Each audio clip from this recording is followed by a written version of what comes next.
dictators are perceived by their people as great saviors, great revolutionaries. They are never blamed for the circumstances under which people live. Mao, Fidel, one of them is Stalin. Now, what did Stalin do? Well, yeah, he starved his own people, but how did he do it? He sent the farmers either to the gulag or to the grave.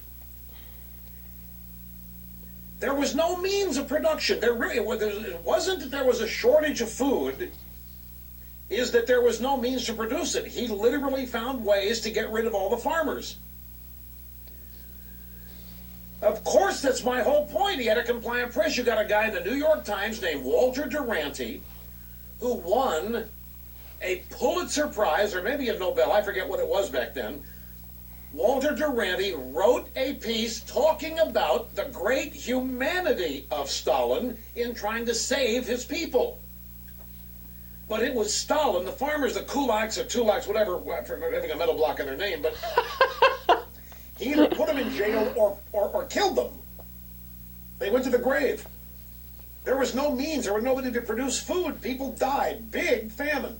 Walter Duranty of the New York Times received awards for writing stories about the great humanity of Joseph Stalin. And all Stalin was doing was punishing the rich. He killed off everybody, farmers, businessmen, to punish the rich. And Walter Duranty of the New York Times wrote a glowing series about it, the kulaks. He wrote that's what the farmers were called. He wrote a glowing series of stories about it and won big-time awards. None of this is possible without a complicit media. It is why optics are all that really matters to Obama. It doesn't matter what he even says or does so much if he can create and maintain the proper optics. And the proper optic is the perception that Obama's fighting for us against the rich and the selfish. Here we are into the 5th year, and Obama's not president. He's a revolutionary. He's a crusader. He's fighting powerful forces that don't care about global warming, that don't want illegals to become citizens. They don't want people to be treated humanely. They're not worried about global warming. They're not concerned at all about gun violence. Okay, first of all, let me pause for a second so that you guys can stop laughing at the idea that Obama's a revolutionary. Obama's a revolutionary? God, he lives in an alternate universe, man. Obama, by all objective accounts, is the equivalent of a moderate Republican. Nowhere near a revolutionary. I mean, he's establishment through and through. What, the dude raised about $1 billion in the last election. That guy's a revolutionary? Okay, but look, let's go to the other more fun stuff. Here's what I took away from that. Rush Limbaugh stuck in 1982. Dude, he was just talking for 3 minutes about communism. Communism? Wakey, wakey. Berlin Wall fell a long time ago, man. There's roughly -3.5 communists left in the United States. Yeah, Limbaugh's out there. The communist!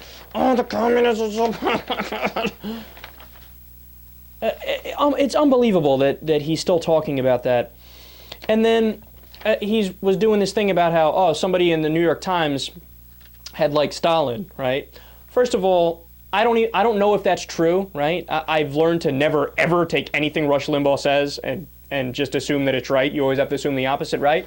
But let's assume for the sake of this conversation that it is true and that somebody, back in the 80s or 70s or whatever, like Stalin who worked for the New York Times.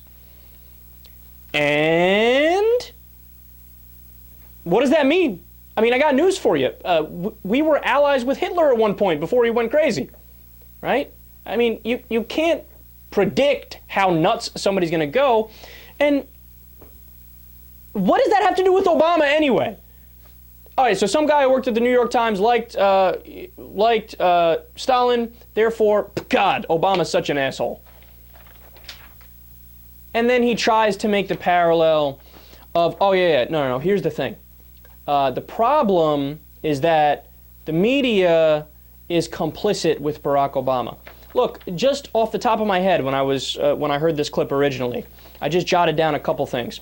How I know that that's absolutely not true. So after the first debate, you guys remember Romney-Obama? What was the media reaction? Oh my God! Romney looks so presidential. Barack Obama got his ass beat. That was amazing. Oh, it looks Romney's, I'll tell you, a big shift in the polls. Oh my God, Democrats are scared. Obama lost. Obama did such a bad job, bad job, bad job. Did that sound like a complicit media to you?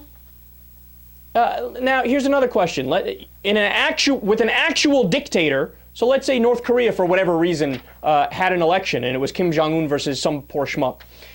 Would they have covered after that debate if Kim Jong-un lost? Would they have said, oh, Kim Jong-un got messed up. The other guy looked presidential. Oh my God, Kim Jong-un, is he fit for service? I don't know.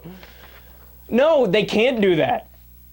And then look, there's a billion other examples of it too. Just take the drone issue, right? On MSNBC, which is supposed to be the Democratic channel, you had Melissa Harris Perry went after Obama. You had Steve Kornacki go after Obama, Rachel Maddow, S.E. Cupp. And again, I'm purposely taking a more difficult issue to prove my case to show you that all the time the media goes after Obama, right? And in fact, they go out of their way sometimes to try to make it seem like there's two sides to a story so that the Republicans can be taken somewhat seriously. Like, have you heard the media talk about the Violence Against Women Act much, other than MSNBC, like CNN, ABC, CBS? I haven't heard anything from those channels on the Violence Against Women Act, right? If they were actually in the tank for Obama and the Democrats, they would come out there and be like, look at these Republicans. They're voting against the Violence Against Women Act. But they're not doing that. The only place you're hearing that, which by the way is a fact, is on this channel when I covered it yesterday.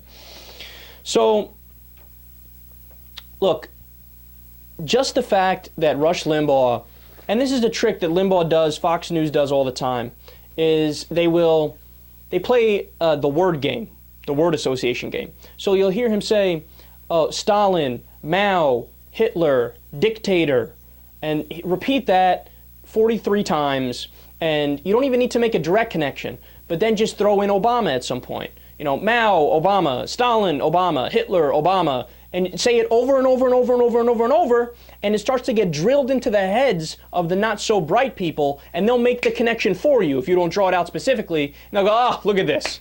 Dictator Obama is just like Stalin and Hitler and Mao. Yeah, except he's not. Just calm down, hillbilly.